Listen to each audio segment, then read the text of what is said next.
Hi guys, welcome back to the Smart Process channel. Today we're going to be showing you how to program the CT ratio on the SDM630MCT series. So this is going to apply for the SDM630MCT Mod Mid, MCT-E and any of them that have the 5 amp secondary. Hi guys, sorry, just forgot to mention that the meters that this setup and programming guide actually applies to is the SDM630MCT Mod Mid or Mod Bus Mid, the SDM630MCT-E and SDM630MCT M Bus Mid.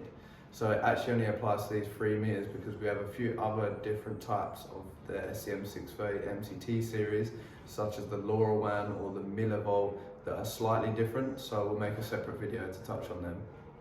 So if you come over to the meter now, you can see we've got the meter powered up just using the auxiliary supply. And we're gonna start by pressing and holding the E button for 3 seconds till it comes up with pass. We're gonna set the password to 1 using the M upwards arrow. Press and hold E for 3 seconds, and then we'll get set address. So we're now into the settings menu. We're now gonna use our P button to tap down through the settings till we get to CT2. That should be 5 if you're using a 5 amp secondary. Tap 1 more. CT rate, so the default setting is 0001. Now depending on the CT that you're using and the CT rate, you would need to work out and do a little calculation here. So it'll be your primary divided by your secondary current, as long as that's 5 amp secondary. So for example, if we're using 100 to 5 amp CT, we'll do 100 divided by 5, which gives us 20. So this is what we're going to set the meter as. So if we press and hold the E button,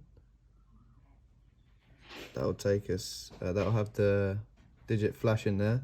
Then if you tap the E button, it's gonna let us move along digits. So tap once, that gets us to this 0. Put this to 2, tap 1 more time, and then we'll use the P button to change that to 0. So that's the rate that you would set if you're using 100 to 5 amp CT. And then you would press and hold the E button to lock that in, and you'll see a screen that comes up. It should say good. If it says good, it's been successfully changed. If it says error, then you still haven't changed it. In that case, feel free to give us a call and we'll walk you through it and see if there's anything else we can do to help. Thanks for watching the video guys. Be sure to subscribe to the channel for more tips and tricks in metering like this. It really supports us, and please get in touch with any questions or queries that you may have at www.smartprocess.co.uk.